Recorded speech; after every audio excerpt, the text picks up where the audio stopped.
My daughter inherited $33 million from her father, and the first thing she did with it was tell me to find somewhere else to die. She stood in the doorway of the home I had lived in for 43 years, watching me pack my 2 suitcases, checking her watch as if I were an inconvenience she had already accounted for in her schedule. "There is a nice senior complex down on Maple Street," she said. With a smile that did not reach her eyes, she handed me $200 for 43 years of marriage. For every meal I cooked, and every floor I cleaned, and every school run, and every holiday, and every quiet sacrifice that kept that family standing. $200 and a recommendation for a senior complex. What my daughter did not know, what she could not have known because she had forged the documents to make sure I would never find out, was that her father had left me $123 million, and he had left her $110 million, but only if she treated me with respect. She had just lost every single cent of it, and she did not even know it yet. My name is Margaret Sullivan. I was married to Robert for 43 years, not the kind of marriage you see in films. The real kind, the quiet kind, the kind built from thousands of ordinary mornings and 10,000 small decisions made together. Robert was meticulous, precise, the kind of man who planned everything 3 steps ahead. He built his business from nothing into something significant. And I built our home, not the walls, the life inside them. I cooked, I cleaned, I raised Victoria. I kept everything running while Robert ran the business. I was the foundation nobody photographs. Victoria had always been his favorite, the little princess who could do no wrong. I loved her, the way mothers love children they have carried and raised and worried over at 3 in the morning for 30 years. I did not see what she was becoming until it was almost too late. When Robert died of a sudden heart attack at 71, I thought my world had shattered completely. He was there, and then he was not, and the silence that followed was the kind that does not fill. Victoria came to the funeral with careful sympathy. She held my hand, said all the right things, and I leaned on her because she was my daughter, and I trusted her completely. That was my mistake. Within days the sympathy evaporated. She began suggesting gently at first, and then not so gently, that I could not manage the house alone. I told myself it was concern. I wanted it to be concern. But something in the way she looked at the house when she thought I was not watching made me uneasy in a way I could not name. The Tuesday she arrived with suitcases, the final blow came on a Tuesday. Victoria arrived with Kevin and 2 large suitcases. She did not knock the way a visitor knocks. She walked in the way an owner walks in. She told me calmly that she and Kevin were moving in, that the house was now hers, that Robert Will had left everything to her, and that I needed to find somewhere else to stay. "This is my home," I said. My voice was steadier than I felt. She dismissed me with a cold smile. She explained that she had inherited everything, that after 43 years of marriage, I had no legal claim to the property. Then she said the thing I will never forget as long as I live. She said I had outlived my usefulness, and I needed to find somewhere else to die.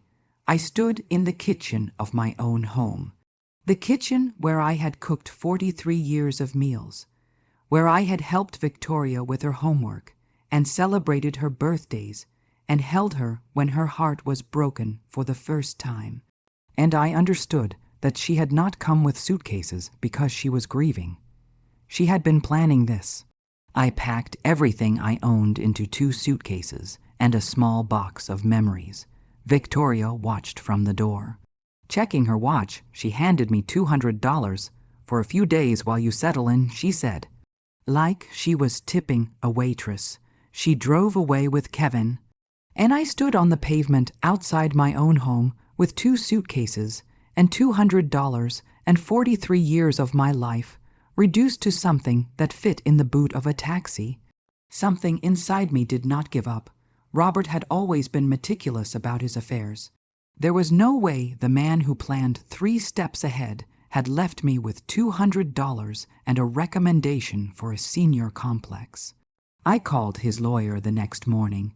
Harrison Fitzgerald had handled all of Robert's business matters for over 20 years. When I walked into his office, he stood immediately. "Margaret," he said, "I was expecting you." He looked at me with an expression I could not read at first. Then I understood. He was surprised I had not come sooner. Victoria had told him I was traveling, that I had been informed and had asked her to handle the arrangements on my behalf. She had not just moved into my house. She had forged documents, manipulated the process, told Robert's own lawyer that I was traveling. She had planned this before Robert was even cold. Harrison pulled out a thick folder, the real will, and as he read it, my world began to shift. Robert had left me everything, our home, 70% of his financial assets, totaling $123 million. But he had also left Victoria $110 million in a trust, with one specific condition: if she treated me with disrespect, if she mistreated me in any way, she would lose every cent of it. Robert had known. He had watched his daughter her whole life. He had loved her, and he had also seen exactly what she was capable of. So he had built a safeguard into the will designed specifically for this moment, the moment Victoria chose greed over her own mother. Harrison looked at me across the desk. "Margaret," he said quietly, "what your daughter has done is not just immoral. It is illegal. She has committed fraud. She has committed elder abuse, and she has triggered every clause in this will simultaneously." I sat in that chair and felt something I had not felt since the day Robert died, something steady, something like ground under my feet again. Within hours, the authorities were involved. Victoria accounts were frozen. Her credit cards declined. The fraudulent documents she had filed were being investigated. The world they had built on the assumption that I would simply disappear came apart with extraordinary speed. Victoria called me once, twice, 7 times. I did not answer. What could she say? She had handed me $200 for 43 years and pointed me toward a senior complex. There was no version of that phone call I needed to hear. The clause Robert had written into the will was precise the way Robert was always precise. Any act of mistreatment, financial manipulation, or fraud perpetrated against Margaret Sullivan by the named beneficiary would result in immediate and total forfeiture of the conditional inheritance. $110 million gone because she could not wait, because she could not treat her own mother with basic dignity. Her greed had moved faster than her intelligence, and Robert had counted on exactly that. Victoria and Kevin were arrested. Federal charges, conspiracy, elder abuse, fraud.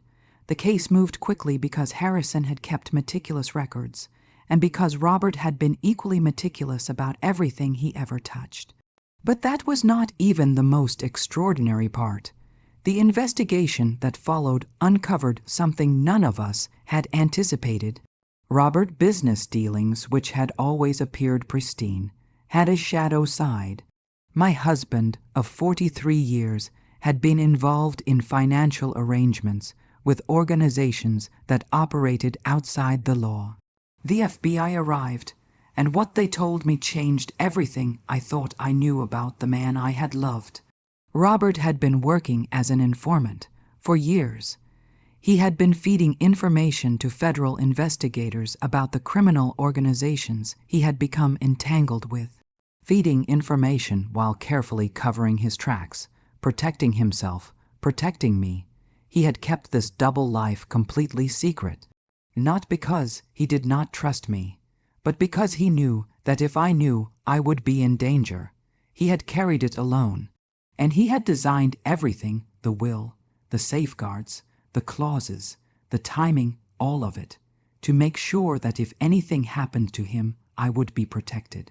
Not just from the world, but from the person inside our own family who he knew. would try to take advantage of the moment he was gone. What had felt like a betrayal when the FBI first arrived became something else entirely as the full picture emerged. Robert had not been a criminal living comfortably. He had been a man caught in something he could not easily escape, who had spent years trying to make it right, and who had loved me quietly and fiercely enough to build an entire legal architecture around my protection before he died.